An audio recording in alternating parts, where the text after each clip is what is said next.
Welcome, guys. Thank you very much for coming. But thanks for coming out. Thanks for coming to our new location. This is our first time in like North Toronto. We're in still Toronto. We're technically south of Steeles here. So this is still Toronto, but it totally feels like Markham.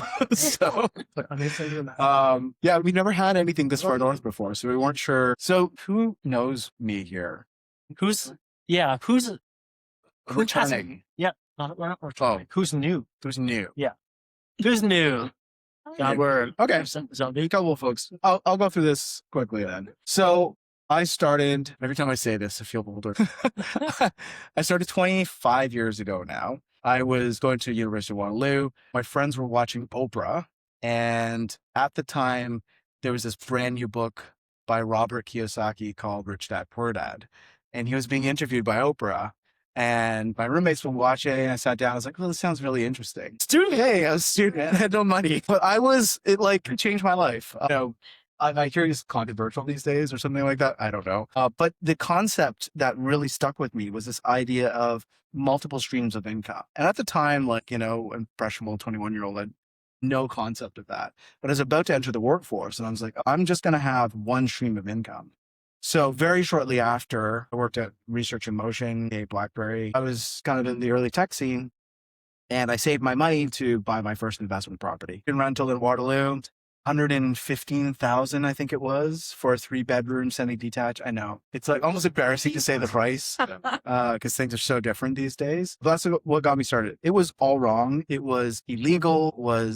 I didn't know you needed student licensing. Agent at the time didn't know anything. Parking was incorrect. I had to change stuff to meet city bylaw. You take your bumps, but as long as you keep progressing, you take what you've learned through that process. I ended up building a portfolio in Waterloo. Ended up actually moving to Toronto afterwards because Waterloo was a little bit boring of a town, and moved my portfolio to here. And a lot of it came, me and Matt met, like 15 years ago. Yeah. And Matt was on a similar journey and started actually applying what we were learning in our jobs at the time. I think Matt was in tech, I was in finance. And we were looking at like individual types of investments. And people weren't treating mom and pop real estate investing with the same sort of rigor that commercial investing or, stock investments would. It was just kind of like buy regardless of risk, regardless of everything else. And it was just this very strange world to be in. So we started to apply more and more of that lens to things.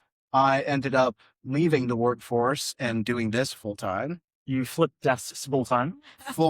And that's it. That's what I'm up to. Yes. So, a number of years ago, many moons ago, I was a 20-something working corporate downtown Toronto, and I thought I should do the responsible thing and buy a condo instead of rent.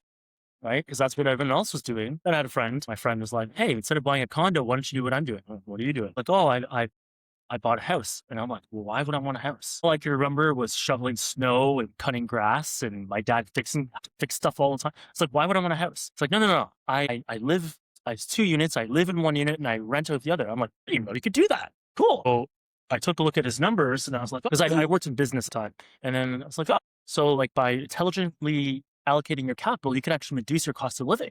His cost of living was less than mine when I was renting. Obviously, the economics are a little bit different now, but I was like, whoa, that's pretty cool. And so I went out looking for a duplex and I accidentally bought a fourplex and I lived in one unit and all of a sudden I was living for free. And I was like, holy crap, what the hell have I just stumbled upon? Like, I don't know what it is that I just stumbled upon, but I need to figure this out. And so I did something very rash. I did this too. I now flip desks full time, left corporate, developed the Volition investment business model, many of which many of you are aware already in this room. And we've been helping investors ever since. And so that was 15 or 20 years ago, about 20 years ago. Long time. We are old men now. Okay. So who are we? We're realtors at the end of the day. It's like a bad word to say it. It's really funny. I got my broker license just so I don't have to call myself a realtor. I can call myself a broker. So anyway, what we do specialize in is investment property. So everything from folks who are looking to buy something turnkey all the way up to somebody who's looking to do some development. And we're more in like the small to medium side of development. We're not playing in the 100+ type rate. We're not the cover yet. No, but yeah, especially the 4+1 multifamily space right now, and if you've been in tune to what's happening in the city, it's very, very popular. And we do a lot of regular real estate too. It's actually like 70 to 80% of our business, because a lot of our clients who are investors also need to live somewhere, so we help them with that. And I think what's interesting was we bring that same level of rigor to regular residential real estate. So at the end of the day, we recognize that your primary residence is, although it's not an investment, it is an investment, and it's one of the largest purchases you'll ever make. And with what we know in the kind of a cross section of real estate and personal finance, we know of a lot of different ways for you to take advantage of your personal residence and have that actually be productive for you as well. In a lot of ways, the primary residence is just a luxury item, actually. You could probably live with a lot less, right? So it's a luxury item. But even still, there are ways to do it properly. There are ways to do it productively. And so it's not just a drain on you. It could be tax efficient. There's ways to use and leverage what you have to help you build income streams and things like that. So we work with a lot of like private wealth managers and a lot of mortgage brokers to help structure that for you. So that's the advisory side of our business. Advisory and realty is what Ming was talking about before, us being realtors. Yeah. And that's been good for us. We've been on a bunch of podcasts and places, and we've had some really big events. We're just on a new podcast. We need to upgrade. Oh yeah. We're just on the Beyond MD podcast for any medical professionals in the room. If you're a medical professional in the medical field and you're not listening to Beyond MD, you really should. It's like everything beyond being an MD. So it's a physician. He's a radiologist, and he made it his personal mission to bring personal finance education to his fellow physicians. And actually it's pretty good. Maybe I'm just saying it's pretty good because we're wrong. No, it actually is pretty no bias. So anyway, it's been good for us. I was making fun of the company the last couple of years. Yeah, I want to thank our host today, Ventco. Is it Ventaco? Ventco. They have the big sign on the building. So my name is Kevin. I'm the principal broker over at Ventico. Quick highlight what we do: residential mortgages, commercial mortgages. We have commercial team, house services for finance, house underwriting, legal, accounting. Pretty much one-stop shop for any clients. So thank you very much, guys, for hosting us in their lovely office. Otherwise, we'd be lost again. Yeah, in a restaurant basement again. Yeah, it's been a challenge for us to find a good place to host this event. So thank you very much for your time and space. If you are interested in following us, learning more about what's happening, I talk a lot about the market as well because it has been very dynamic actually, and we're very active in the market. So I'll get into it during my market minute. But if you're interested in following along, we're on a bunch of the social medias, and I think there's a QR code over there you can scan as well later. And then for our clients in the room, there's the Hive. I think everybody who is a client of ours is aware of this. This is a private chat group where people can complain about real estate all day. Yeah, our clients here are laughing because it's a bit true. But you need a safe support space sometimes. It's not an easy industry. It is not an investment that you just forget about, right? It is a very involved investment. A big part of what we aspired to do at Volition right from the get-go was to create community, because real estate investing is a very lonely sport. Yeah. And there's not, other than going up on YouTube or TikTok and trying to follow some guru who's driving around in the US, drive around in his Ferrari going, I did it, you can do it too. You really do need a community and support network. And that's what we aspire to do. So I think there's probably, 100 or 150 of our investor clients. Not everybody wants to be on it because there's a lot of chatter. Yeah, it's anywhere from kind of what mortgage rates are people getting on a 3-year fixed or a 5-year variable right now to what are people getting for a 2-bedroom at Danforth and Woodbine. What we want to do, because we're a smaller group today, just quickly go around the room, just introduce yourselves and kind of what is the one thing you're hoping to get out of today? Yeah. Well, so next, my name's Will. I've known Matt for 10 years now. Fantastic guys. They know real estate really well. So I used to go to the meetups quite frequently when I was working downtown. Not so much anymore. Grabbed the opportunity to come here since it's enough time. So yeah. Technically Toronto still. Toronto, yeah. I'm Ali Khan with the Volition team. Ming's actually was my realtor, so I was a client before I joined the team. Matt and I have actually been friends since high school, so always been connected and interested in the space. And what's funny is actually everyone on the Volition team was previously a Volition client. Seems to be the path. My name is Lana. It's a fund. We're looking to buy 20 to 40 units this year, mostly value add. What attracts me here is 6% cap rates. You thought you always find us in Belgium. Yeah, there's some We don't pretty- do a lot of conversions, so it'll be new for us as well. Yeah, there's good deals this year. We're actually seeing. I'm Edward. I'm an architect. I'm interested in the space and the topics that you guys come up with. I'm a beginner to real estate investor. Really just in like the topic 5+1, like multi-family control market. So like 6% is like a I know, Like, really you fun. mentioned Yes, like- it's real. Awesome, thank you, Henry. Jen? Hello, I'm Jen. I'm a real estate broker, and I knew that when he wasn't yet a realtor.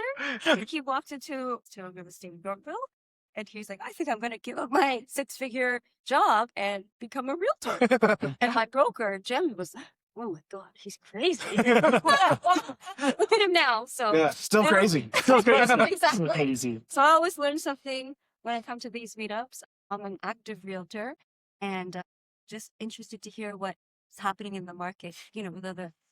I am an HST rule, regulation, and rebate expert as it relates to new residential. Popular. I am popular. I've been like you. I've been a guest speaker at the National Home Show for the last 4 years. I've been on radio about 4 or 5 times, CFRB, been quoted in the Golden Mail. And I'm busy with about 15 or so developers who are building these multi-unit residential complexes, anywhere from 4+1 to 21 and 31 units. And it's really, really, really important if you enter the space to understand the rules and regulations. I've had people get into it the wrong way. There's all sorts of traps that they get into. 2 adjacent properties, you own 2 lots and you decide to build a triplex and a triplex. Connected. That is not a 6-plex. Each of those units are handled individually. So you cannot expect what's called the purpose-built housing relay, which exists for 4+ on a 3+3. They're handled as a 3+3. So I've had people think, I'm getting all this HST back. And at the end of it, when the government looks at the project, they end up owing the CRA money as opposed to getting money back. There's various rebates. Owner-built house purchased from a builder, purpose-built renter housing rebate applies to all new residential construction. What I'm here is, hey, to let you know I'm out there. I'm very accessible. You have questions, I answer them for free. And then ultimately that generally turns into some business. So I'll give you my cards at the end of the night. And if you have any questions, feel free to ask. I'm Pam Hope, and I'm a real estate junkie. Recently liquidated everything, and now I need a place to live and where to put the cat. These fellows for a few years, and they've supported me in my endeavors, and I thought I'd come and support them in their endeavors. Pam is heavily involved in the National Home Show that just happened in March. Her and her partner, Linda Kafka, on the Healthy Aging at Home Pavilion there every year. This year, they were gracious enough to invite us out to speak, and I are part of a different initiative called Aging Alliance, where we are helping aging adults navigate housing, wealth, and living. Basically, there's a whole bunch of these scenarios where aging adults, you've got daughter Judy, who is caring for their aging adult, aging parent, as well as raising their own children. So the classic sort of sandwich generation. So there's lots of people in that situation. Real estate ends up can play a big role in that, in terms of helping take the equity out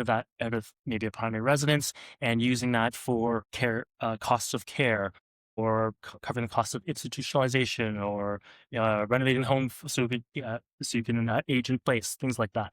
So, hi everyone, Phil and Queenie. We moved to Canada about 10 years ago. We used to live in Switzerland, where we also did real estate. We are real estate investors. Our very first property in Canada was because of Ming. We bought our first property with Ming here, and we built. That was the first laneway house. You guys Yeah. are groundbreaking. So their first laneway house was a joint endeavor between Ming and us, and our oldest live in it.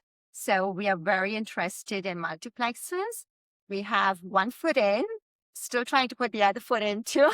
Me, are seasoned investors in Switzerland, and it's funny to see how things are different here. So here we're pretty new, and rules are similar, but not everything is the same.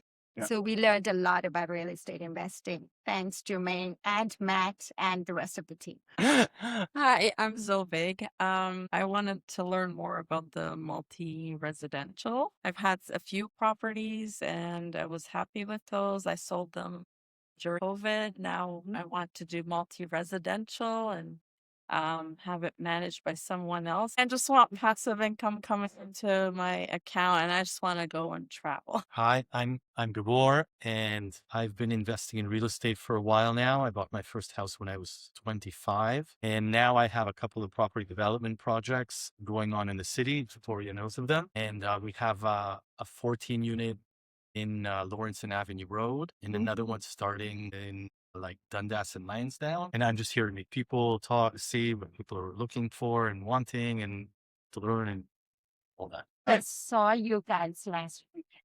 Where? Definitely Victoria. Yeah. And architects. I run a practice called BuildX Design. We do specialize in multi-practice. I built a real estate portfolio in Niagara, but I'd love to move that to Toronto. Yeah, we have a lot of people in the multi-part space. We did like 75 projects last year for clients. So try to keep the finger on the pulse. Loving to kind of meet everybody and see what everyone's up to. I've sent clients your way to talk to you about the tax implications. All roads lead to Rami. Cool. Let's dive into marketing. So these are some of the trip stats that have come out recently. And I like to talk about this because especially now, there's such a contrast between what is happening in terms of boots on the ground, especially in certain market segments versus what the headlines are saying. Because right now you're still seeing a lot of the market is dead, prices are down to that. But the problem is this is averaged across the entire city, it's averaged across all types of transactions. And even then, we're now starting to see prices climb again. We got to hit that low January of this year, November, December, it came down, but it's been climbing and climbing.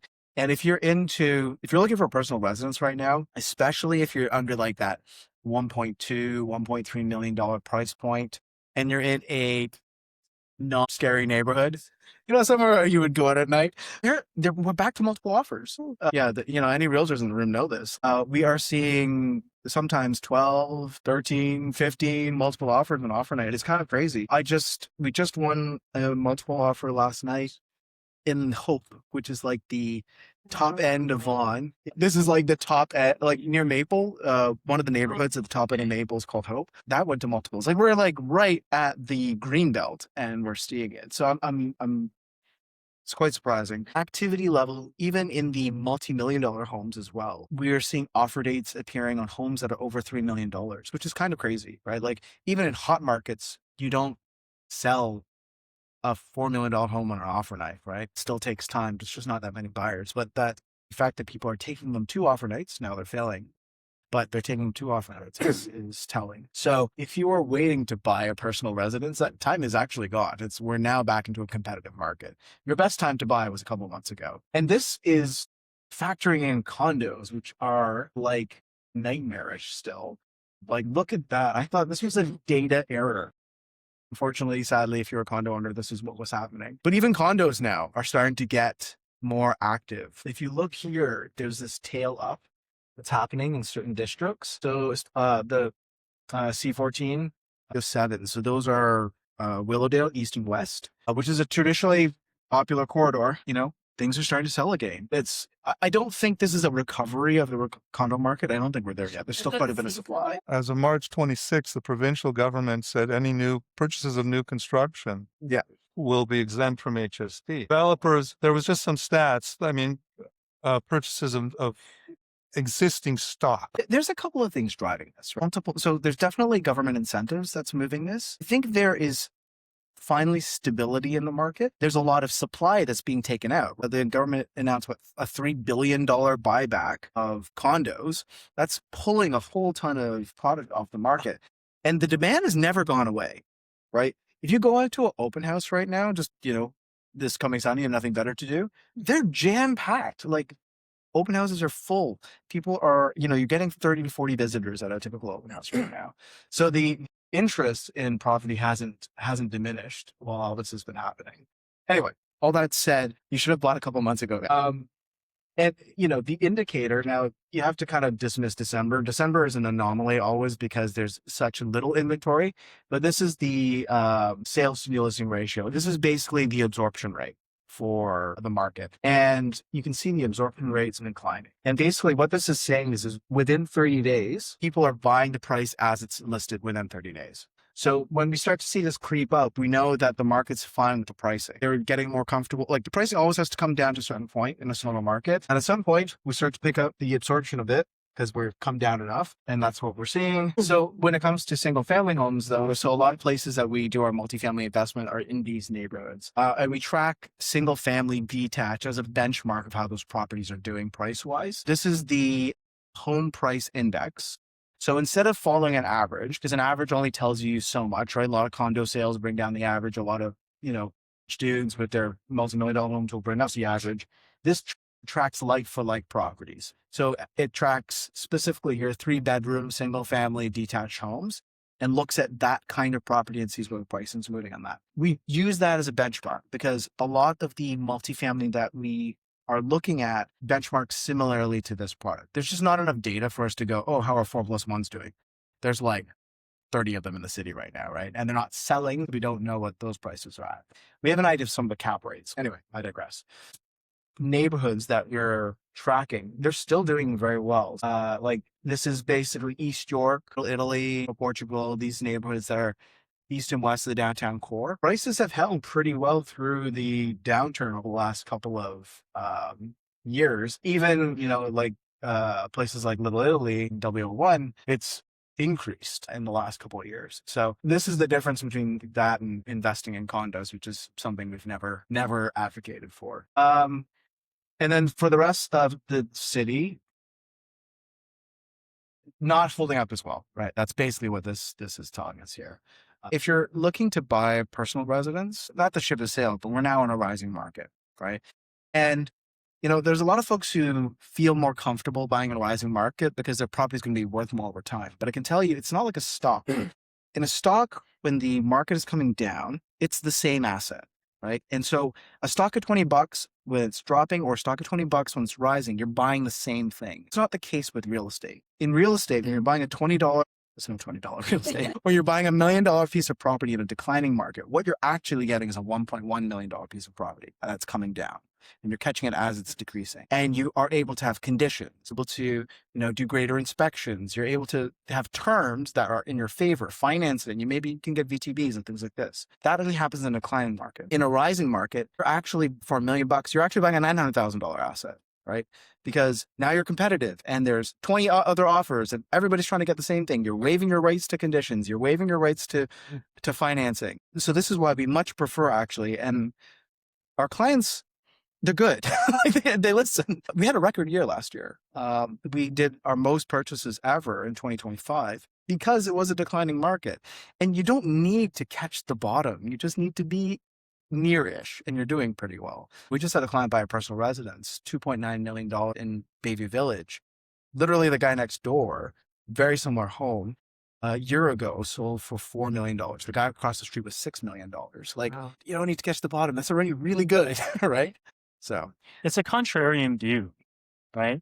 Because people feel like they want to bottom trough, and it's safer too. They feel when it's rising, right? But it's not a better asset you're getting. It's a contrarian view, and it's not a popularly held view because you want it as it's rising, but actually, tell you from experience, going on in the other way, as long as you're still buying in a market that has solid economic fundamentals, right? I'm not suggesting buying in Timbuktu. We're talking about buying in a market that still has solid economic fundamentals and lots of prospects for growth over time. And, I'll come back for those of you who've been around for a while, that I've, used to be part of RAIN, and Don Campbell was one of my mentors. There's some of the things I used to say, make sure you buy in a market that has a future, not a past.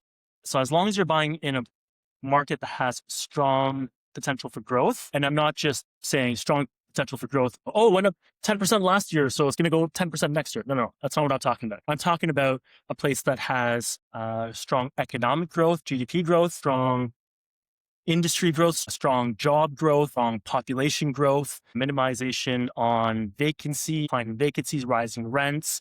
That is the key to a market that will have rising prices in real estate over time. The other thing I just want to quickly call out is, as we're talking about all this, what pops in my head is, again, a book by Don Campbell called Secrets of the Canadian Real Estate Cycle. So if you are sitting there going, hey, what kind of market are we in? Are we in, boom, bust, or recovery? Take a look at that book, actually. It's a book I read 20 years ago, but it sure as hell is relevant now, right? There's a lot of wisdom out there. So make sure you follow the right people and get yourself educated. And I'm not talking about just following some dude on TikTok. Right? I have a friend who's always sending me TikTok clips. And question. Well, I'm actually interested to hear your views or your observations as to the profile of the buyers. So mostly end users, and where we're seeing competition is in end user markets. Investors, not yet. And actually, I think there's a bit of a window right now where investors are still gun shy, and especially mom and pop investors. Remember, a lot of people are coming to this from a mom and pop point of view. They're getting HELOCs. They're leveraging other things they have in order to get that investment, right? Like they're not walking around with $400,000. And those are the properties that I think we haven't seen this effect hit yet. We often do see a lagging, it's sort of a lagging indicator. Investment has always traditionally been like that. It doesn't follow one-to-one with the primary residence market. And so when we are seeing a little bit of a recovery in primary residence, it still has an opportunity in the investment space.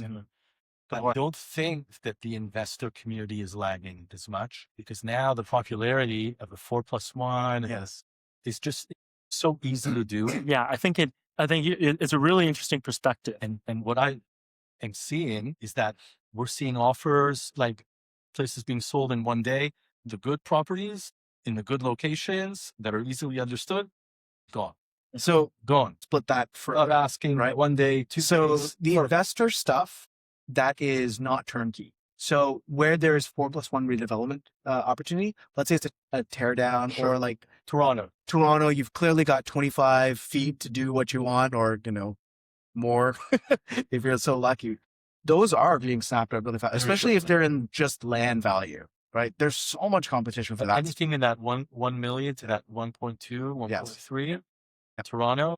There's so many, and it's never gone away ever since, the popularity of CMHC MLI Select has taken off.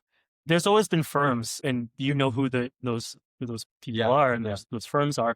They've been on a shopping spree this entire time. So absolutely, I was actually going to say the exact same thing. I think that there is, if you could divide and delineate between, let's say, mom and pop investor versus developer, hiring developer who's trying to take advantage of small multifamily development, given attractive financing, changes to the Toronto policies for developing these things. You can jump straight to fourplex, and there's DC exemptions, and there's HST exemptions over here. And those have been very popular actually all the way through. Yeah, absolutely. There's 25-foot lots in East York. It's not snatched up like that, right? So we know. For sure.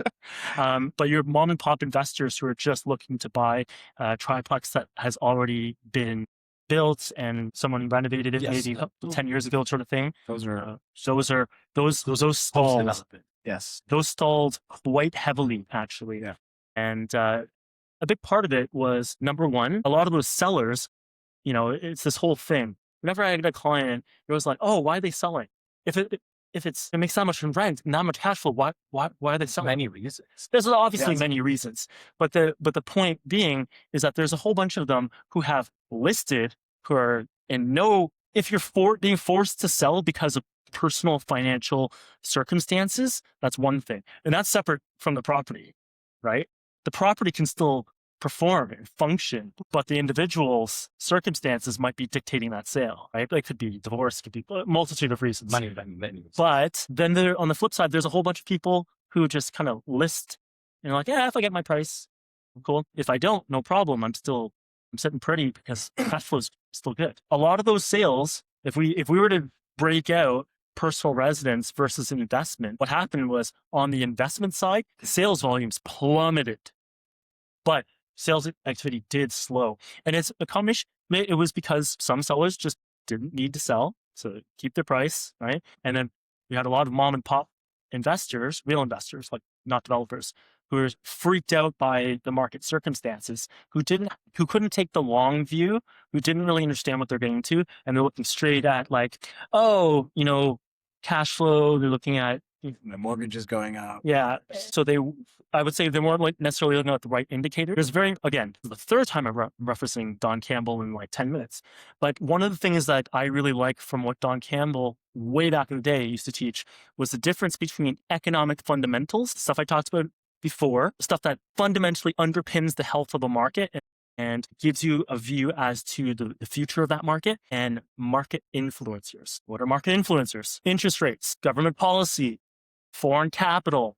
There's a whole bunch of these things that are littered across all of the newspaper headlines. All the stuff. It's not very sexy to say, GDP growth or industry growth or job growth or population growth or vacancy rates. Not very sexy. Interest rates, foreign buyers tax, right? Like that's the kind of stuff that really catches the headlines. But actually, those things are just market influencers. They have an effect on the market, and it could be drastic. Not saying it can't be, and it can still be longish lasting, but it's always temporary versus the economic fundamentals. When you're looking at a place in a region that has strong economic fundamentals, you're talking about the long view. You're talking about the real future of this investment area, this neighborhood, the city, versus market influencers have a temporary effect on the market. Intelligent and educated and sophisticated investor, what happens is you realize all that's doing is creating an opportunity for you. While everyone else is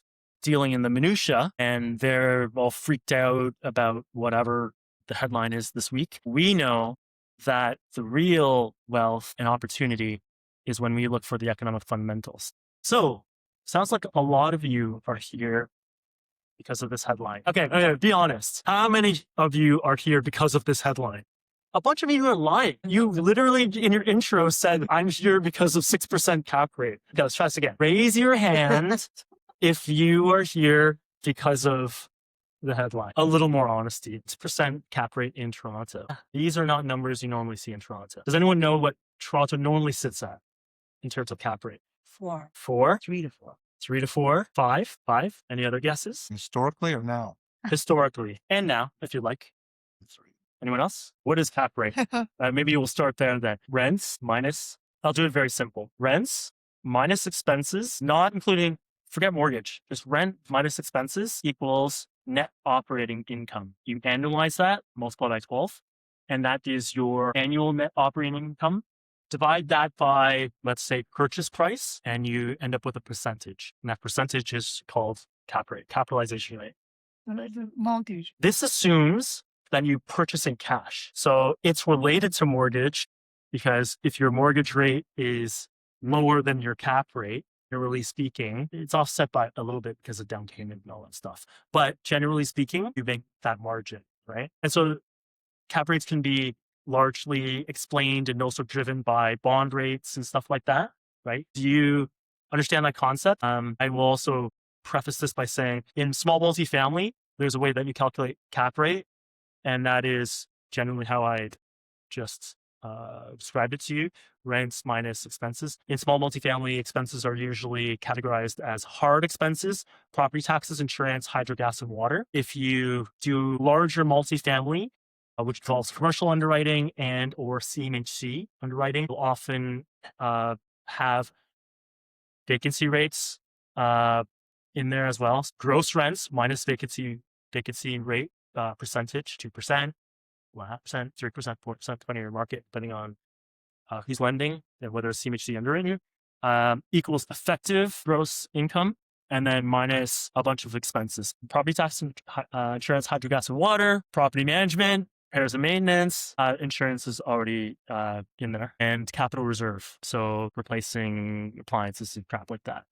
Big enough also includes elevators. Is that a good primer on cap rates? So small multifamily is when you look at a cap rate, you have to be scrutinizing and you have to understand whether or not that's being underwritten and calculated in the same way as other assets, larger multifamily CMHC underwritten assets. Okay, 6% cap rate, high-plex, behind the scenes of the best deal we've seen in 20 years. Why did I say 20 years? I'm saying 20 years because this was the best deal I've seen since that fourplex that I told you about that I bought 20 some odd years ago. Since I bought that fourplex, I moved into one unit, I rented out the rest, and not only was I living for free, I was being paid to live. It was, in my mind, mind-boggling. And then right after that, I got my license. I left my corporate job.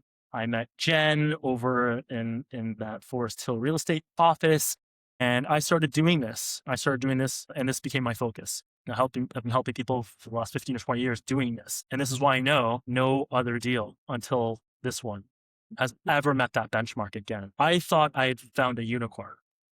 And I never thought I'd see another one. In Toronto, found one.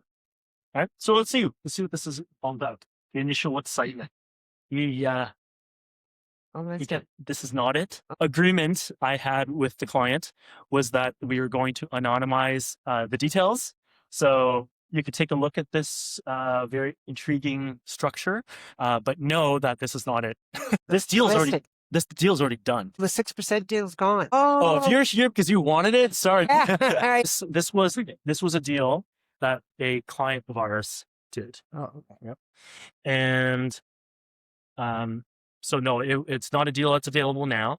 And I can't promise you that we'll find another one. We may, but we may not. This property is this house is not it. My agreement with the client was that we were not going to share any specific details. So none of these numbers are exact. Okay, they're changed directionally. They're very, very indicative though. This with you, the numbers were actually better than these numbers. It actually was cheaper. The rents were higher. The cash flow was higher, and the cap rate was higher. Actually, but when I was speaking with Ming, Ming's like, well, don't present that if you don't think you're going to be able to find another one. So I scaled them back a little bit. The price was lower. The rents were closer to 12,000. The cash flow was actually closer to was 3,500 actually, and the cap rate was 6.5%. It was actually even better, if you can believe that. Let's go back to cap rate and what cap rates were in Toronto. I heard a lot. So according to small multifamily, where we don't necessarily include vacancy, don't include maintenance repair, property management, we don't include the capital reserve, property tax, insurance, gas and water. Toronto, small multifamily, meaning 4 units and below. Historically, the cap rate has been about 4.25%. 4 to 4.25. You could track a lot of these with, or like a lot of the big commercial brokerages, CBRE, Colliers, and stuff like that. They publish a lot of this data. CBRE is a little bit better. They differentiate between large and small multifamily, actually, and grade A areas and grade B areas and stuff like that. But Toronto has been about 4 to 4.25 for a very long time. Vancouver was a little bit lower, 3. So. And that's because, as you probably know, prices are even higher and crazier in Vancouver, but rents are not higher. People are, oh, wow, 6%, 7%, 8%. I had a buddy way back in the day. He was like, hey man, I bought in Rochester, 14% cap rate. And this is before I knew very much. I was like, whoa! Now, as I've become older, because gray hairs, older and wiser, one thing I've learned, cap rate is a function of cash flow. It's also a function of risk, Location. Oh, right? Cap rate is a function of risk. If you're getting 14% cap rate, you're not getting it for nothing. The market is not, you're not smarter than the market. You're just magically going to get more return, right? You're getting it because there's higher risk. Risk can be tenant profiles, risk can be vacancies, risk can be the property itself, local economics, right? But you're getting more because you're giving up more risk. Yeah, and as an example, my buddy at the 14% cap rate, on paper, What he wasn't factoring is the fact that he would have bullet holes in his windows and have to replace them every 6 to 12 months. Each bullet hole is a % cap. Is that how you measure it? So Toronto, 4.25. Does anyone have an idea of what Toronto's cap rates are now in small multifamily, up to 4 units? Teacher's pet. So eager. What would you think? So what we see trading is around 5s right now. So kind of low 5s is what actually trading. 5 to 5.25. That's what we normally see. And so when we saw these numbers, we were like, wow, let's take a closer look, right? I'll be honest, actually, in the beginning, I was like, meh, whatever. Why? The reason is I'd seen this listing before. This listed many times in the past. It went here, it went here, went here, went here, it went here. They tried, I think one of the listings was like $1. So I was like, I'm just playing games, whatever. I'll just play games, whatever. So I was in no rush to jump on this or get my client excited about it. I thought they were just playing games. When I finally got around to calling them, I called them PM, called the listing agent, and he tells me that the reason it's listed so low is because it's a power of sale. So if you're working with me, you would know. I didn't even look at the listing that closely. So we actually have a back office function at Volition where properties like come in and need a certain profile. Sometimes they're in the listing description. Sometimes they are in attachments, and sometimes it's neither. So this was neither actually. So our back office team, I didn't even see this listing. Our back office team went and got the financials from the listing agent, put it into our system, and our system is what showed me these numbers. And then I went and quickly looked at the history. I did look at the seller, but yes, if you look at the seller's name, it will actually say power of sale. And so it was not the owner, which sounds like an opportunity, right? Everyone wants a power of sale, right? And then this thing on a fire sale pricing, presumably. But again, none of these numbers are exact. These numbers are small. You don't need to pay too much attention to them. I will highlight what's important. So price, obviously, and then this is all financing. Assume you get 80% loan to value. Again, these numbers are actually not as good as Axios.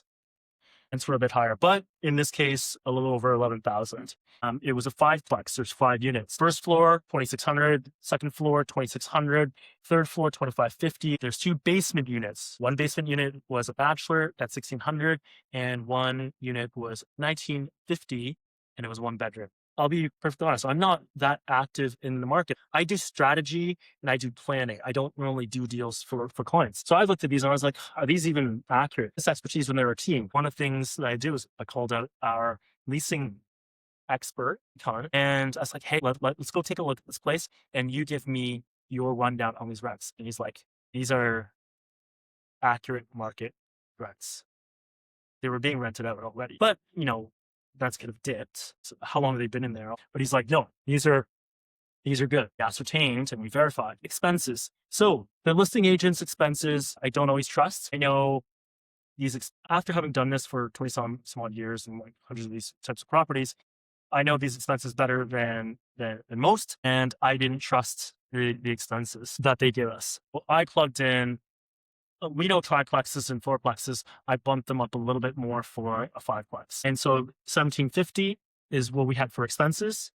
And cash flow. And again, say 2,600, 2,500, 2,600, it actually was better than this. It was actually 35. Cash on cash. Who knows what cash on cash means? Can you be a little more specific? That's what you put it. Down payment? You're right. There's a portion that I just want to expand on. So you said return on your original investment. Part I want to expand is return due to cash flow. Okay. Not excluding mortgage pay down Okay. and then Okay. equity pay down and depreciation. Cash on cash is if you annualize your cash flows and divide by your initial capital invested, it's down payment, closing costs, generally speaking, then you get a percentage. It's the cash on cash. 6.9. 6.9%. 6.9%. Do you know what this is for a normal Toronto? Even today, actually, triplex, fourplex, whatever. small multifamily, a normalish type of property. Negative when prices were higher and you were into negative cash flow. We generally have never advocated for negative cash flow properties, though. We've always advocated for at least cash flow neutral, if not cash flow positive. Cash flow positive by $500. Also was always really, really tough because prices were high. So it minimized and really depressed cash flow. But let's just say $500 or $1,000. If we were to take a normal Toronto multifamily, small multifamily, you're sitting at about 1.5, 1.8, 1 to 2 generally. This is 7 orders of magnitude, not orders of magnitude, but orders of magnitude outperforming a normal asset. And cap rate. So cap rate 6%. What do you think property taxes would and should be? Here's something that's interesting. I think you probably know this. A whole bunch of you probably know this. The property taxes are based on market value. What are they based on? Impact assessment. Impact assessment, which for Toronto, generally speaking, has been substantially lower, right? And then there's the whole phased in values and all other crap. But property taxes in Toronto, property taxes on a per capita basis are lower in Toronto than most other municipalities. Why? It's density.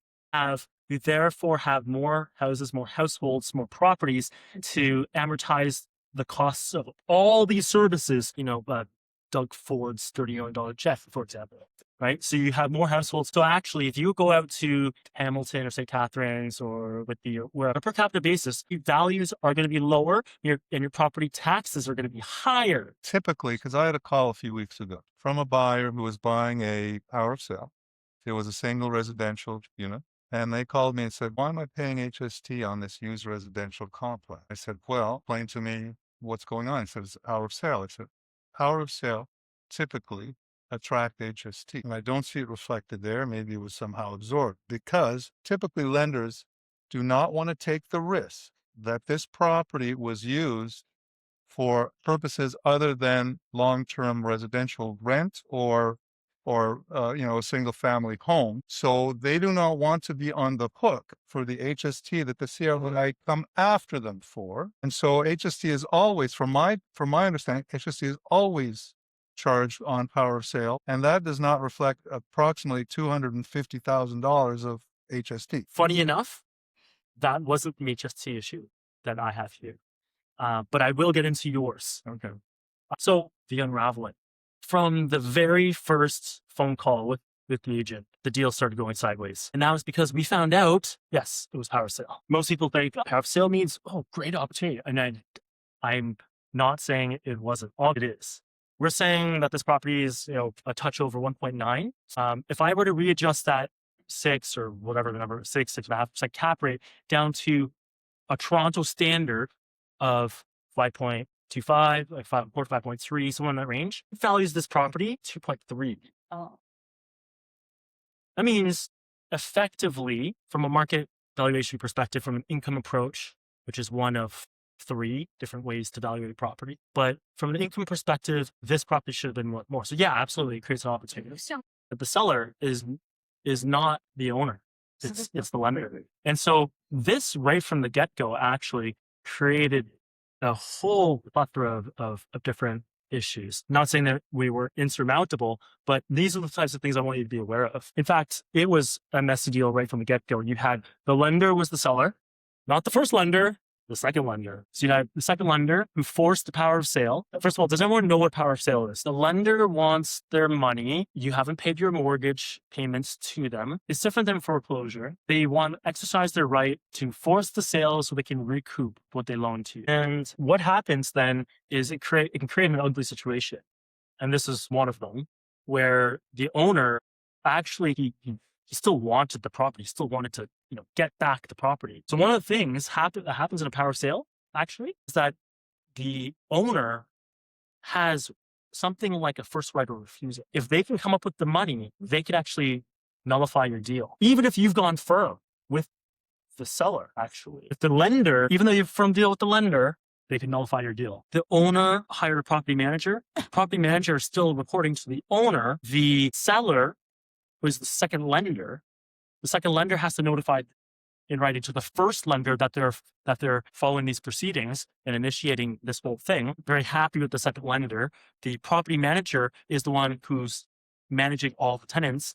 So whenever we wanted showings or anything, the listing agent had to speak to the lender. The lender had to speak to the property manager, trying to cut the owner out. And like, it was a mess. It was a shit show, right? How did you Like- get accurate numbers? Accurate numbers. Yeah, for rental links. That's another. Oh, That's our secret sauce. We'll talk about it. But I mean, it's not really They that don't interesting. know. It's not that secret, but it's a very good point. How do you get accurate numbers when, all these different, and actually I will tell you, some things I was getting weren't accurate. There was still an engineer that was still involved. There was bad blood between a whole bunch of these parties, and the seller's lawyer, the second lender's lawyer, was involved in every step of the way.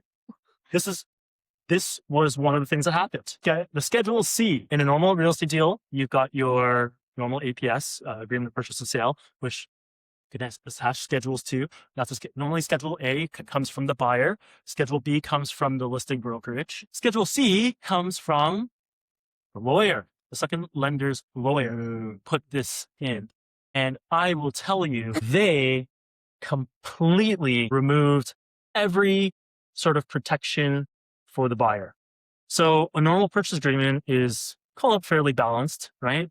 Gives the buyer certain protections, gives them an opportunity to search title and all these things, right? They nuked all of that with their Schedule C. So what happened in the course of this deal?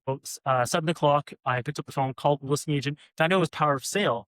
I was like, oh, okay, well, we're interested. I'm like, we're going to put in an offer. He's like, got a wrinkle. We have an offer from another party, interested buyer, but it's already been signed back to them. Apparently it was a lowball offer. Signed back to them, but it expires at 9. I said, text me at 9:01. You text me at 9:01. That deal died. We got our offer in. So we got our offer in. We didn't see the Schedule C until it got signed back to us. We didn't fully know what we were getting ourselves into because we hadn't seen it yet. We got it. And the long and short of it is it protects the seller from everything and protects the buyer from nothing. Actually, it's worse. They went through and actually overrode standard clauses in the normal APS, the purchase agreement, and they crossed out everything out of our Schedule A. We write what I would consider to be pretty damn good terms and conditions. They're pretty protective. They're very protective of our clients. Our clients are normally the buyers. They're very protective.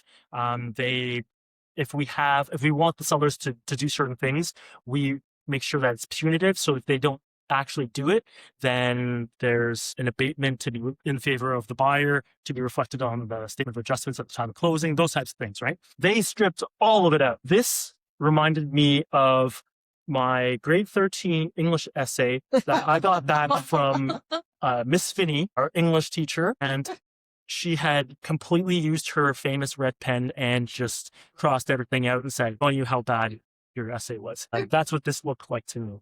PTSD. So the standard clauses that they took out of the offer were here and here. HST normally included in. Why?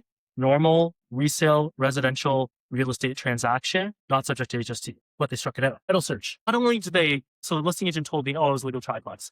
It's 5 units. Yes, I know. If it is a legal 4-plex, legal 5-plex, property taxes usually go up. They go higher after you've done a legal renovation, pull permits, get the work, close those permits, and eventually, you might get a knock on the door from MPAC or something of the sort. They've reassessed you and your property taxes are higher, right?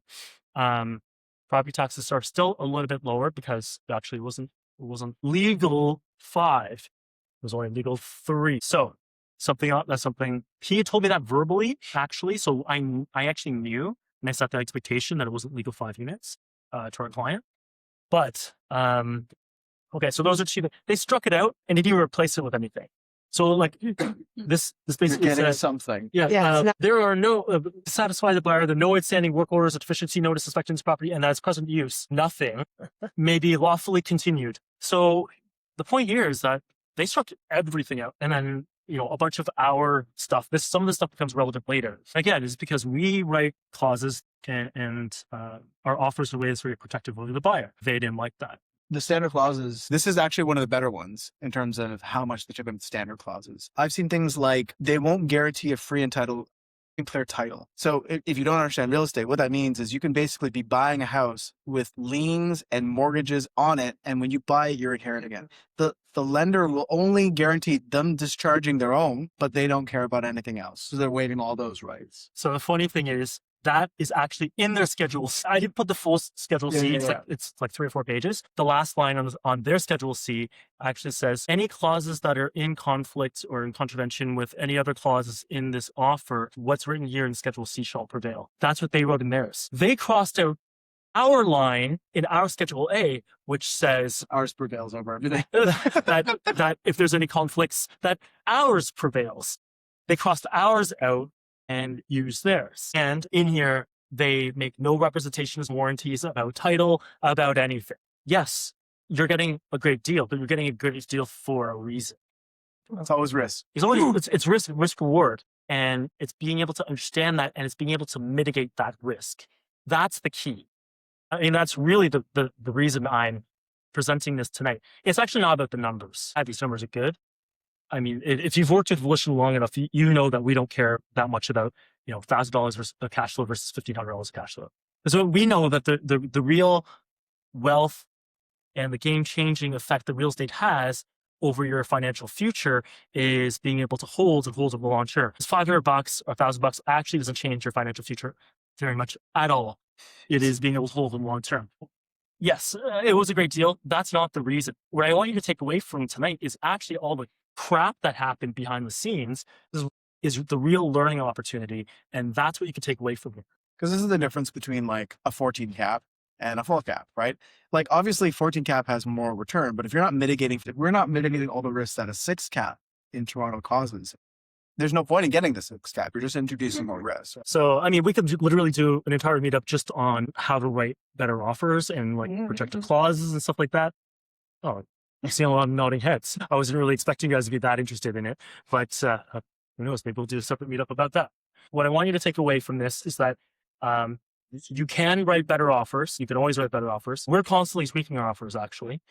Know what you're getting yourself into, because if you are getting something like a 6 cap, you're getting it for a reason. You just need to understand what that reason is and make it part of your operational excellence to mitigate that risk. And if you don't even know what the hell we're talking about, then you really should be going out and buying stuff like this yet. Yeah. You may get into this, but this was the second mortgagers.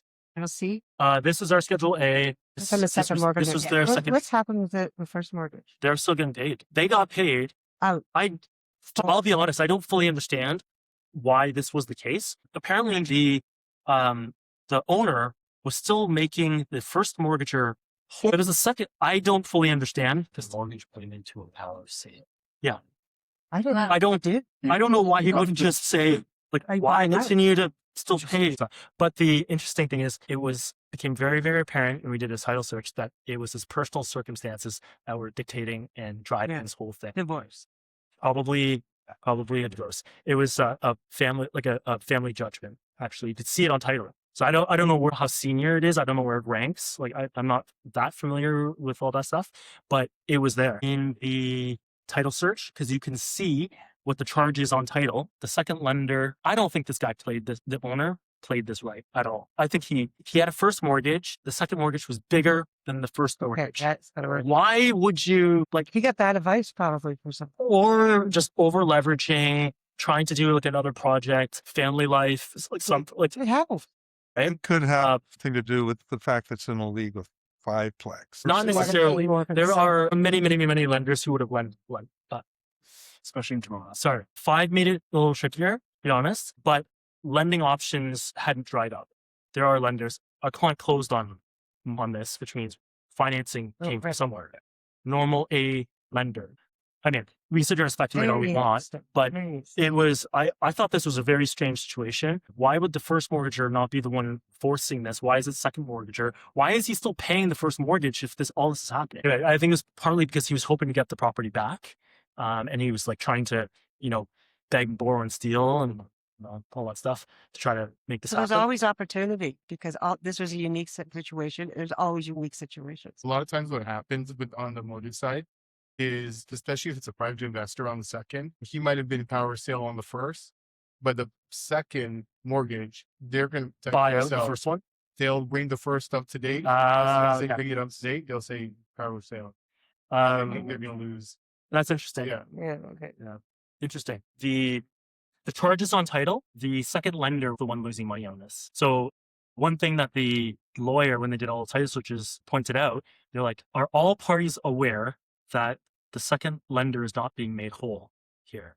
And obviously they knew that. They signed on the dotted line. Okay, choose your own adventure. Schedule C. What do? A, accept it. I guess that's how power sales work. B, walk away. Way too risky. C, any other options? What would you guys do? Yes. I didn't see that as a challenge to get like RBC to financing on it on the red side, but CNAC do care if it's not illegal and they call it out. Ooh, very sophisticated answer. We will get into that.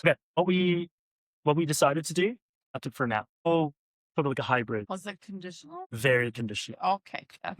You probably condition. Condition. It was very conditional. So, yeah, accept it for now. While there were other buyers waiting in the wings, that other buyer wanted to come back to the table, actually. So I was like, you need to get this thing under contract and under our control now. Which is why I didn't even wait for the client, because I was like, you're going to miss this opportunity and it's going to be out of your control. Let's get it. But we made it very clear to the listing agent that we fully intended on making a lot of modifications to this offer. I think by the end, we had more than 15 amendments for this. Because the original offer was a total shit show, right? Like you saw it. We didn't have anything we wanted or needed in there. So we said, we're not going to go firm until we have all the protections we need. So we did proceed, but with an asterisk. One big thing was that during this due diligence period, we actually had to get the lawyer to do all the legal checks. So we set a conditional period. Mace telling me I'm too slow.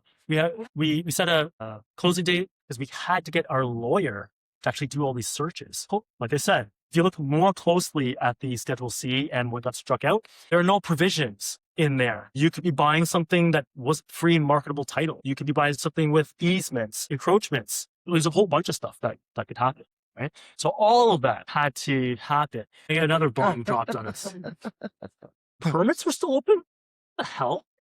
So, oh, no, don't worry. They're going to be closed next week. And I was like, okay. I was like, what do you mean permits are open? What are we going to do about it? The seller will take care of it. Okay. So again, we're going to proceed. We're not going firm until all stuff is resolved. And then truth be told, I actually didn't think it was that big of a deal because they had told us it was just some administrative whatever. I'm like, okay. And meanwhile, the buyer was like, I negotiated that we're not going to close. Even if we go firm, we can't close until this is dealt with. And so, it gives the exclusive and irrevocable right to be able to extend the closing date if the permits aren't closed. So we have that kind of protection. So this open permit apparently was why the original buyer that had an offer in before us. Remember, I was really slow getting to the table because I thought they're just kicking tires. There's an offer in before us. That was the reason that they walked. They were a first-time investor, and this completely freaked them out. This didn't freak us out. It's a matter of understanding what this is and mitigating this risk and putting provisions in place that protect you. So, okay. So choose your own adventure. Open permits. What do? Trust the seller? Yeah, seems pretty straightforward. That's A. B. Ask for proof and wait. Or C. Is there anything else you could do? Trust me, verify. Trust but verify? Any other options? Go to town? Okay. Close with open permits? Maybe that should be C. We chose an alternative option. Go deeper and verify. So verify. We obviously need to wait for them to take action on this. But like I was saying before, it was a complete shit show. What are you guys doing about this? Only an engineer now for the project, and this was done in like 2024, to call that engineer back in and all that. So this was turning into a really, really messy situation. I was hearing stuff from the listing agent. He was hearing it from the engineer, and the engineer was feeding him this, or telling me. I was like, this is all hearsay. I need to go figure this out myself. So I went to the City of Toronto building permits website, right? As architects, you guys probably know this. Building departments, you can actually see if there's open permits. I went, I saw. There are apparently permits for 2020 and for 2022.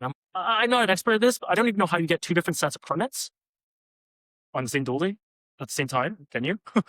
You just apply. You just keep on applying. Yeah.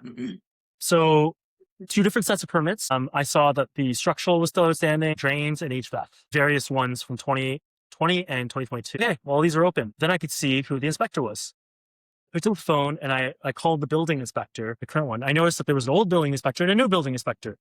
Apparently the engineer thought it was closed, but then apparently it was the old building inspector just wasn't very good at their job and just didn't file all the right paperwork with the city.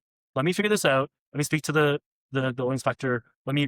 So called the building inspector, new building inspector, and he's like, yeah, I've got no record of of any communications, or usually if the building inspector comes on site, there are notes, there's no notes. So I'm like, okay, so like, what do you need to do then to close this permit? He's like, well, I need to do a final and a site visit. I was like, oh, what does a site visit mean? Oh, I need to come on site. I've got to come to the property. Oh, what are you looking for? Oh, I've got to make sure, there's handrails. I basically need to make sure it meets what's on plan, like in the drawings. Oh, okay. What if it doesn't match what's in the drawings? He's like, oh, okay. You can just make a revision to the building permit. I was like, oh, okay. Meanwhile, I'm thinking, oh, he's probably thinking like they actually built it like 6 inches too long or something. Not that they stuck in 5 units. One of the things I also did, I asked the seller to provide us with a set of the permitted drawings that were submitted to the city. When I got that, I found out it was a duplex, not a triplex. I'm like, we found it was a triplex. The reality is that that didn't really change too much for us, mainly because of someone said, oh, legalize. So trying to legalize is not too much of an issue anymore. Going from the fact that it was a triplex and the duplex didn't change very much for us. I'm hearing from the building inspector now, I'm gonna have to come on site. And I'm like, okay, that to me is enough to pull the plug on this deal. Part of the business model will be probably for us to legalize and to eventually build a garden suite, take it to CMHC or whatever. Can't do that. Like once he comes on site, we're in deep doo-doo, right? Client, for the most part, just wanted like turkey. He's like, okay, I'm willing, if it's net new garden suite, like, yeah, okay, I'll just throw a bunch of money at that and build it out. But conversion is like a different thing altogether. Legalization is a whole thing altogether, which I understand. But yes, we did want to understand what that scope was. It's like, walk away or buy it anyway, or hey, apply a different lens to this. So this turns it from a buy and hold to a development opportunity, right? And the thing is that you don't have to necessarily. So what we're counting on was this permit being closed to eliminate that as a risk factor. And then one of the possible ways forward is actually just to continue to run it the way it is, because it's been running like that for a couple of years already. That was more the intention. But if you want to take this to its logical conclusion and you wanted to develop this to highest and best use, then you start thinking about the greater opportunity. The greater opportunity was to build out the garden suite. Garden suite plus 5 units equals 6. 6, anything more than 5 and above, you can take to CMHC. This is not going to be MLI Select, right? For those of you who are familiar, this is not going to be MLI Select because there's no energy efficiency, no affordability, and there's no accessibility. But you can still take it to CMHC. It just won't be quite as advantageous, but it can still make sense. So what I was saying before, CMHC underwrites this a little bit differently. So we knew that if we need to get to CMHC, then we needed 500 units above, which we would have, but they all need to be legal. So this business model would then be one where you are legalizing it to 5 units. So it is one of the possible opportunities here. So anyway, you don't have me to go through all of this. The important things here, just that CMHC, I mentioned this before, CMHC, they'll factor in vacancy, they'll factor in property management, maintenance repair, and capital replacement reserve, which is like elevators, appliances, and stuff like that. And so your numbers will not look the same as CMHC's. Your NOI with CMHC will be a lot lower. But in this case, it still worked because you had a DCR interest rate of 4.25, amortization of 40 years. CMHC allows you to amortize over much longer. So 30 years is 40 years. And how this all works out is you could refinance for about 2.05, somewhere in that range, right? What'd you buy this for? 1.9. Was the mortgage on 1.9? It was 80%. How much does garden suite cost to build? It's 1,200 square feet over 2 levels. How much? At least 300. At least 300? About developer, architect, someone who actually built a living suite. There's lots of experience in this room. 100 square feet. Yeah, we buffer about 5. Once we factor in HST and some other crap, about 500. That 500, depending on location and all this other crap, could generate enough. At the 3-bedroom, 2-bath, the 1,200 square feet is what we look for as a minimum. Because 12 to 1,400 square feet. The garden suite could generate probably in this location, Corso Italia. Right. Although there's a dedicated streetcar line across St. Clair. I will be perfectly honest. This is not our A or A+ investment area. This is A- to B+ at best. Corso Italia is not where we normally want our clients to land. We want our clients to land in an A or A+ area, which will be closer to the downtown core. Annex, but Annex is too expensive. Little Italy, also very expensive. Trinity Bellwood's also very expensive.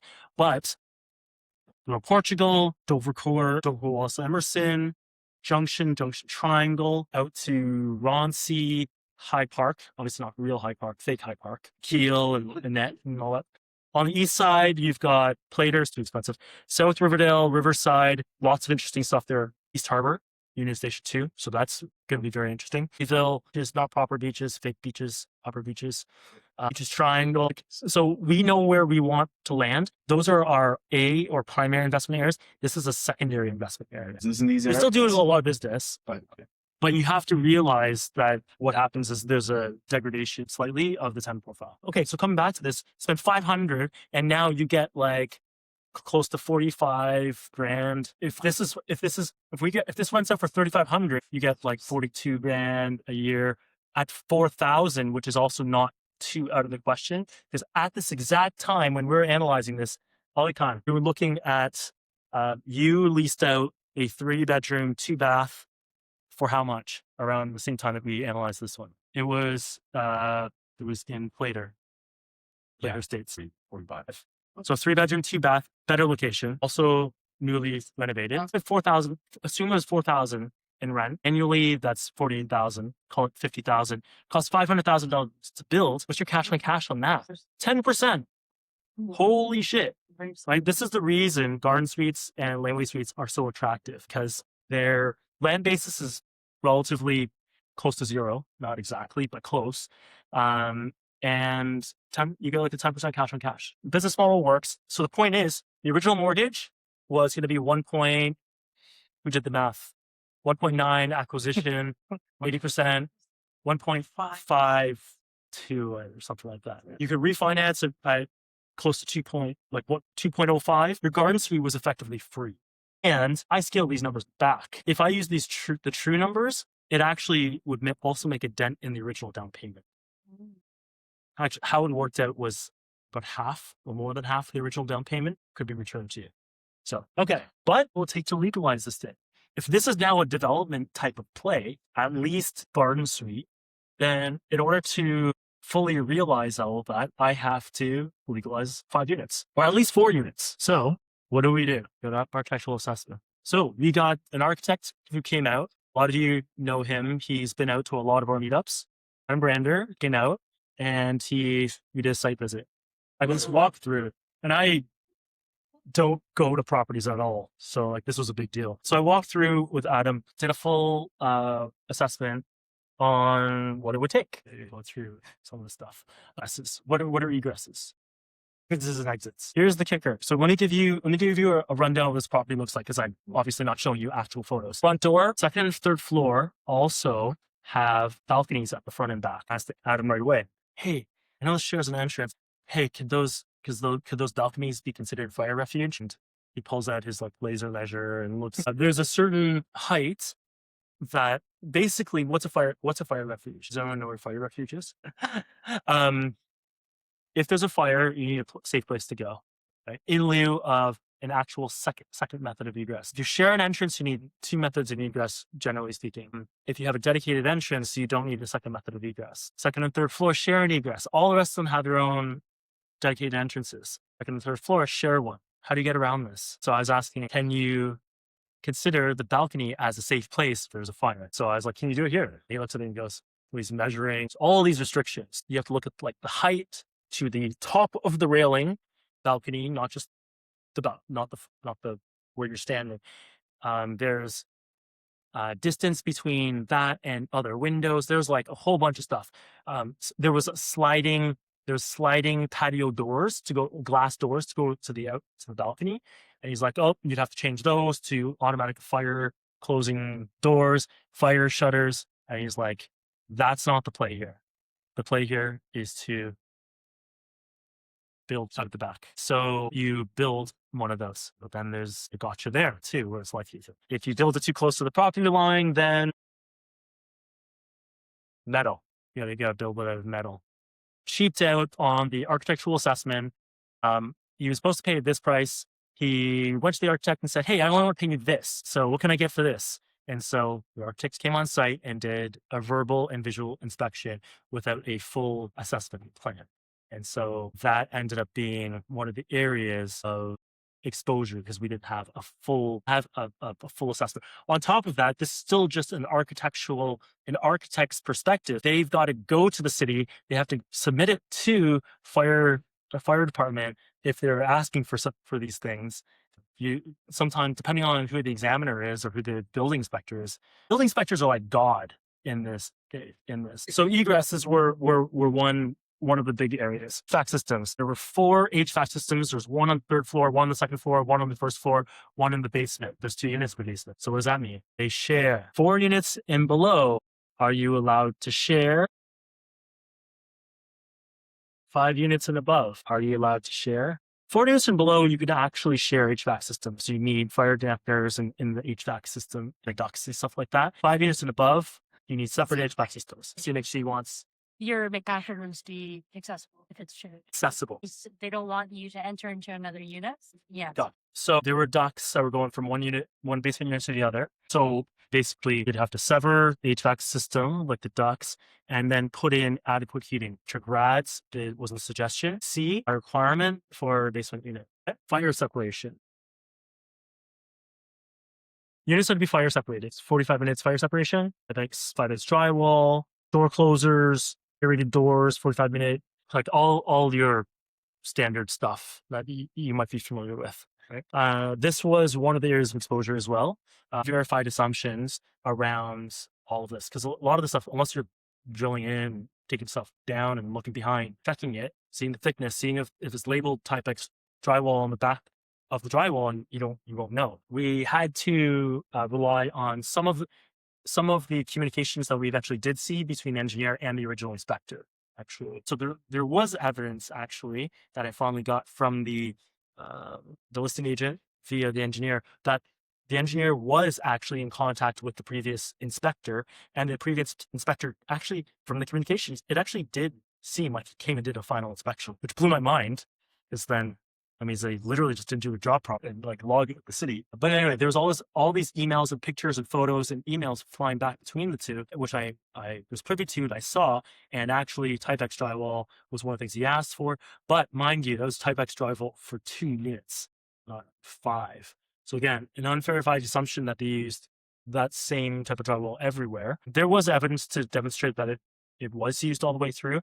Another thing was that they actually ran services, water, drains, and hydro out to the back, indicating that that owner eventually wanted to build a garden suite himself. And if he wanted to, he would have had to have legalized the entire thing because he would have taken it to CMHC. So all of this pointed to the fact that he probably did do this properly. It was an educated assumption, not verification. Question. Yep.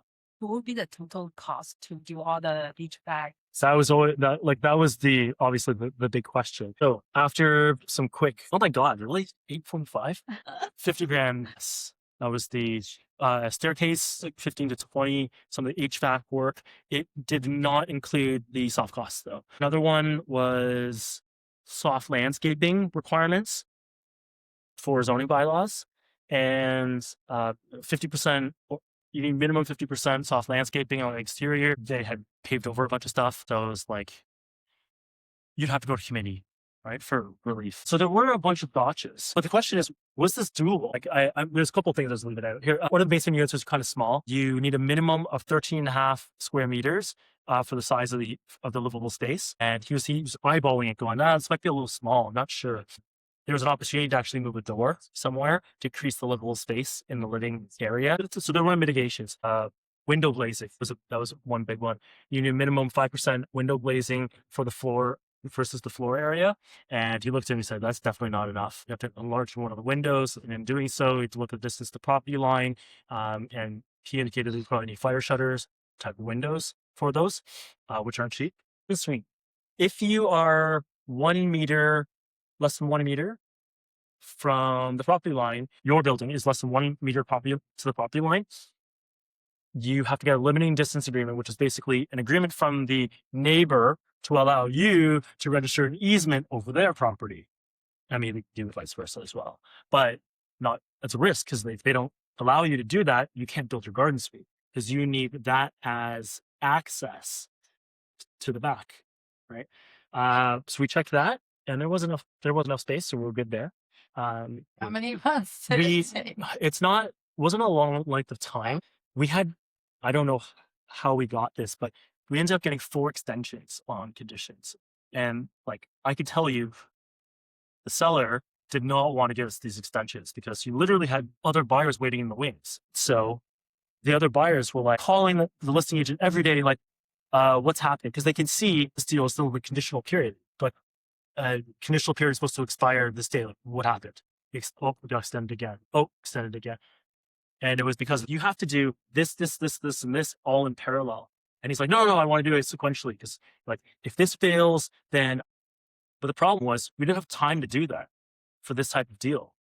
What do you need? You need home inspection, you need financing, you need architectural assessment, due diligence, you need legal review. Like, I think I originally asked for like 10 or 15 business days or something like for the original period. It extended again. But at the end of the day, I will tell you, legalization of is tricky. It's not something I normally recommend for people. A lot of people walk into these places and if it's not legal and they're like, oh yeah, well I can just legalize it, right? There are so many gotchas. Too many things can creep up. And one thing that you didn't think of could be tragic. So I do want to just caution you. Is one thing I want you to take away is like, don't think that you could easily convert. You have to make sure you get an architectural assessment. A full architectural assessment. You need to spend the money for protection, right? Otherwise, you might be getting yourself into a very unpalatable situation. What happened with the HST line up there, up in the corner? In addition to, they changed the standard language of the APS to say, in addition to. That means that if HST is applicable for this transaction, they are not the ones paying it. Okay? Let's be very clear. If HST is applicable for this transaction, they are not going to be the ones paying it. It does not mean HST is automatically applicable to the deal. Okay? So, but sure as hell concerned me, or scared me, and this was going to be a $250,000 liability if we were wrong. So there it is. So what do you do? Whoa, this is too expensive. I'm out of here. So I was going to give you a whole primer. I had written some stuff out on HST new construction, where HST is applicable, but I'm going to skip a lot of the stuff because I'm out of time. What I wanted to call out is that the owner did a bunch of work on this property. There's a substantial renovation rule, the HST, they say different interpretations, different guidelines, but here's one. 90% floors and walls. This definitely was more than 90%. This definitely would be categorized by the CRA as a substantial renovation. My concern that the owner did this reno, didn't self-assess, didn't pay HST. I mean, I can almost guarantee you, given the fact that like I've seen what they've done to this deal. What they should have done, they should have legalized at least 4 units. At this timeline, City of Toronto had already changed the bylaws to allow you to get to 4 units really easily. They could have switched midstream and got 4 units out of this like that. But they did. This is why. They didn't really know what they were doing. So I can almost guarantee you they didn't pay HST. That's number one. Number two was I was worried that somehow the changing of that language would indicate to the CRA that we are acknowledging that we are buying something that is new. So one of the ideas I had was stick a clause in there saying buyer and seller both agree and acknowledge that this is a normal, regular resale residential real estate transaction, and like HST is not applicable in normal actions. Anyway, he did have a good lawyer. I do have to say, good lawyer, really good lawyer. The buyer had a good lawyer. Yeah. So again, I started working with a lawyer and like basically just set the client to the side, and like I started working directly with the lawyer because it was more effective that way. So I was working with the lawyer, and the lawyer was really good. He's like, with regards to my proposed idea, he's like, nice try, but that's not going to do anything. I was like, okay, well, at least I tried. But he did say, based on when this was renovated, you needed a professional opinion. You needed like a lawyer, tax lawyer. You need a professional opinion. Just me. So and he came in. He's not only a real estate lawyer, he's also an investor and also a developer himself. And he's like, based on when this was renovated, based on the fact that it's been rented out since, this is no longer categorized as new. And I was like, that's what I thought too. But I was worried that something I didn't know was that if the HST liability could follow the property, not just stay with the individual. And then so he was like, no, it stays with the taxpayer or whatever, or the original owner, the person who did it, HST registered, or wherever he said. I was like, okay, cool. And then he said, with regards to the fact that this transaction could be considered new construction that was for the purposes of like a new residential resale transaction, he's like, no, based on the timeline, you're fine. Cool. So I'm not saying this was an HST problem. I'm saying that we identified an area that potentially had an impact. Turns out it didn't. So we just wanted to cover our bases. Okay. Actually, coming back to what you're saying now, you said every power of sale says that. I'll qualify. An A lender, if this had been initiated by an A lender, they would not let you out of that clause because they don't want to take that risk that perhaps it was used commercially and so subject to HST. They have the mortgage document, their lending document. Yeah. That's all they see. They don't care. They're not going to investigate to see. Now, in this case, you could have paid, there were some other ways out. You could pay the $250 and then apply to the CRA using what's called a GST 189 to get that $250 back by producing the leases. That would require some cooperation from the owner who is not in probably we had no cooperation with the owner. Yeah, so that becomes difficult. Yeah. The lender who was initiating this could have provided something in writing that says, because that clause 7 does say included in unless, and if it is subject to HST or exempt from HST, the seller will provide proof that it is exempt from HST. So it would have worked actually. So what actually happened was at the lawyer level, the lawyers spoke about this HST issue and had this negotiation and discussion on whether both sides actually thought HST was going to be applicable or not. So the reason that they changed the language wasn't because they actually thought HST was applicable. It's just that they wanted to cover their ass. That's exactly. That's it. And we didn't think it was. Turns out they didn't think it was either, but I'm not in contact with their lawyer. It had to go me, our lawyer, and then their lawyer. And so they had that conversation and they worked it out. So that was helpful. All right. Reframing risk. Okay. Halfway through the transaction, tenant moves out. So we got a vacancy. So what do we do? Tenant moving out. I don't like the sound of this. Well, times come and go. Whatever. Any other options? We used it as leverage. And to be perfectly clear, not leverage with the seller. We used it later. One of the things I talked about before was financing. There are a handful of lenders that will finance 5 or 6 units as residential still. The ultimate lender who ended up financing this deal was not one of them. So how'd we do it? The fact that we had a vacant unit, turns out that vacant unit could be somewhat easily connected to another unit. And so the story that we used for that lender was, hey, it's vacant. We're keeping it vacant. The reason we're keeping it vacant is because once we close, we're actually going to connect the 2 units. It's going to be 4. And the reason is because we want a better tenant profile because the basement front unit's too small and we know that we're going to get this level tenant profile, but we want this lender bought it. You used it to our advantage. And next, no deposits. The seller is not the owner. The seller is a second lender. The seller has never received rent deposits. Last month's rent. What do? No bueno. That money is mine. I guess it makes sense. If they don't have it, they can hand it over to us. See, any other options? Deduct it. They were not going to deduct another penny off of this because they were already losing a bunch of money because they weren't recouping all their costs. Tenant acknowledgement letter, Oh, just so they can go for the protest. tenant acknowledgement letter. We didn't do it for the exact reason that you said, but we used it again as leverage. We don't know if we're in the negotiation, and again, we're still in the conditional period in this one. We don't like giving something for nothing. So if they're asking for something, I want something in return. And what we came up with was they had originally, remember that all those red X's crossed out. Tenant acknowledgements is part of our standard offer for Volition. They crossed it out. And remember, we accepted it because we wanted to get the deal under contract. Way we got back in was by negotiating, saying, okay, well, if you're not going to give us our deposits, we understand, we don't even have them. We want to at least know what the tenants think they're paying in rent, if there's any side agreements, if there's any disputes between the tenant and landlord, if there are any, like if the landlord agreed to reduce rent for them to take out the garbage, whatever, shovel snow, that's kind of stuff you want, and that's what a tenant acknowledgement is. In larger real estate, it's also known as tenant estoppel certificates, but we weren't using it.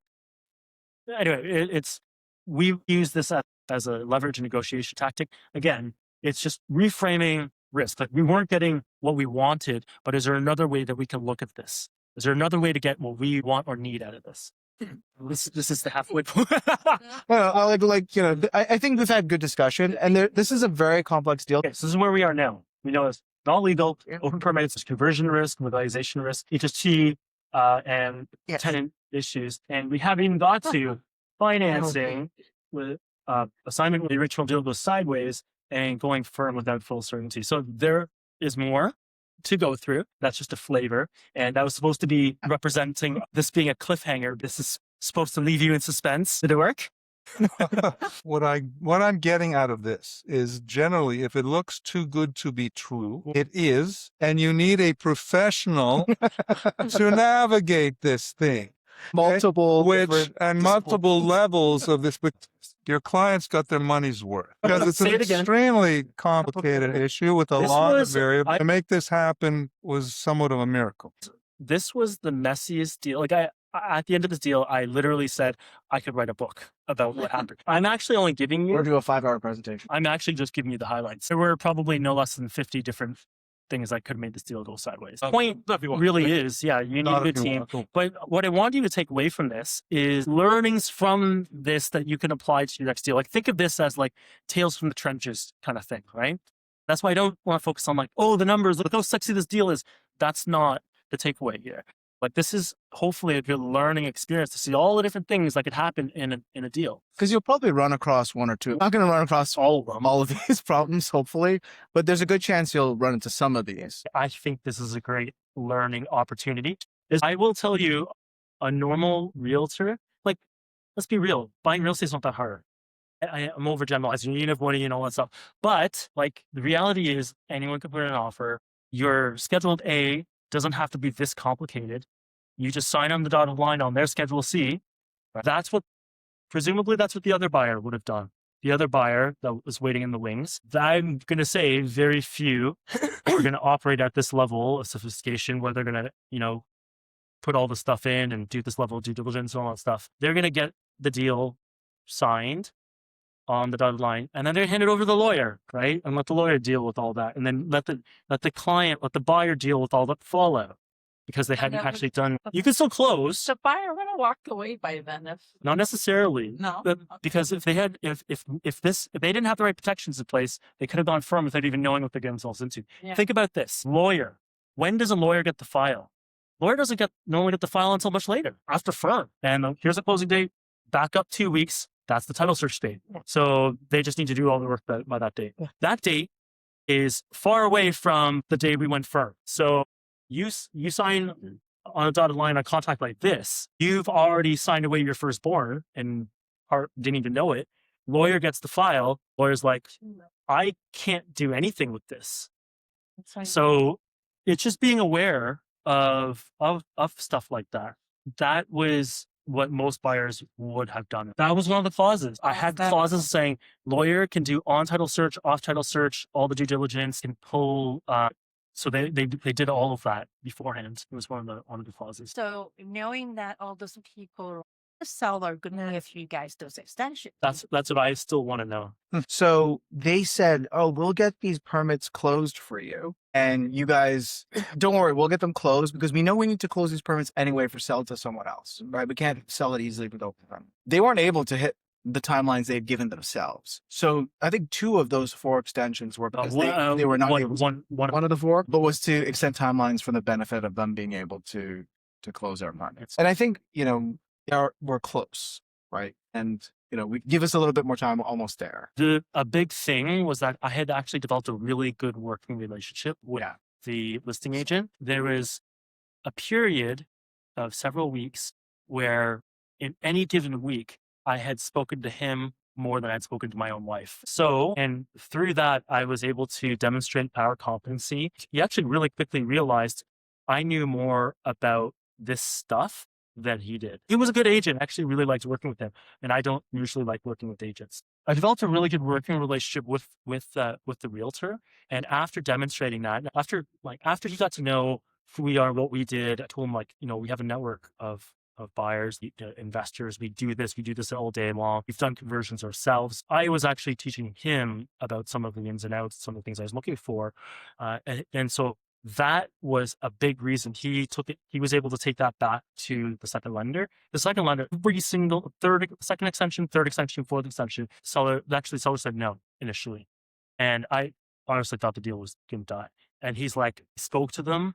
Like I explained everything he explained to me. I was like, holy crap, really? I was not expecting any of these extensions actually. But developing that relationship and demonstrating our competence was pretty much the only reason. Because he could have turned around and sold to the next guy. But I was trying to tell him, sell to the next guy. You're going to go through all this crap. You've already been through it with us. And you know that we know what to do with it. You might be up against another guy who's not going to know what to do with it. And it's going to be painful. Just give us a little more time to get it done. So that was why. So there's certain wards. This fell in one of those wards. That was part of the due diligence. We made sure it fell in the ward that we could, because if it wasn't in one of the wards, then you don't get up to 6 units DC exempt. You can only get up to 4 units DC exempt. We thought that we needed more. We needed 5. Garden Suite is not DC exempt, DC deferred, technically same results. But yeah, let's not focus on the deal. Let's focus on the mechanics of the deal. Still, the deal still was a diamond in the rough. It still was very unique. Worth all the trouble. When we get to part 2, you'll actually see how it all played out and what happened when the deal went sideways. I mean, went sideways from day one. So you guys closed. Yeah, we closed. Yeah. So sneak peek. What is the next? We Garden just Suite? closed. Everyone's That's just reeling. Everyone's just trying to take a breather. But I'll say, you need a good mortgage broker. You need guys who know which lenders to approach. You need to know, because you need investor-focused mortgage brokers. There's no ifs, ands, or buts about it. You need guys who know how, because the original mortgage broker on this wanted to take this to commercial. One of the mortgage brokers that the original buyer brought wanted to take this commercial. And we're like, no, this can be done on residential. A good mortgage broker to get this done. Financing was one of the biggest issues with this. I haven't even talked about financing, have I? It's not part 2. No, I don't know if I alluded to it or not. Yeah. But yeah, financing was a complete, a whole other thing before this. Thanks everybody for Thanks coming for out sticking tonight. around.